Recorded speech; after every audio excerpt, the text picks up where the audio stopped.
வயகாமி ஸலாத், தொழுகை நிலைநாட்ட வேண்டும், வஈதாஇ ஸகாத், வஸௌமி ரமதான், வஹஜ்ஜில் பைத மன் இஸ்ததாஅ இலைஹி சபீலா.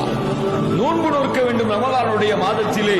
யாருக்கு சக்தி இருக்கிறதோ அவர்கள் ஹஜ்ஜுடைய மாதத்திலே ஹஜ் செய்ய வேண்டும். இதுதான் அல்லாஹ்வுடைய தூதர் ஸல்லல்லாஹு அலைஹி வஸல்லம் இந்த இஸ்லாமிய மார்க்கத்தின் தூண்களாக கூறியவை. இந்த தூணில் எந்த ஒரு தூணை எடுத்து விட்டாலும் சரி, இந்த ஷரத்தில் எந்த ஒரு ஷரத்தை நிறைவேற்றவில்லை என்றாலும் சரி, அவர்கள் முஸ்லிம்கள் அல்ல. ஒருவன் ஷஹாதத்தை கூறி தொழவில்லை என்றால், ஜக்காத்தை கொடுத்தாலும் நோன்பு நோற்றாலும், அவன் ஹஜ் செய்தாலும் அவன் முஸ்லிம் அல்ல. எவன் தொழுது எவன் கலிமா கூறி ஜக்காத்தை நிறைவேற்றவில்லையோ அவன் முஸ்லிம் அல்ல.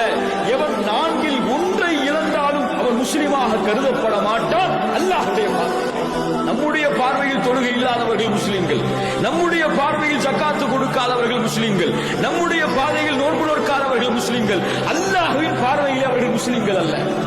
லா இலாஹ இல்லல்லாஹ்.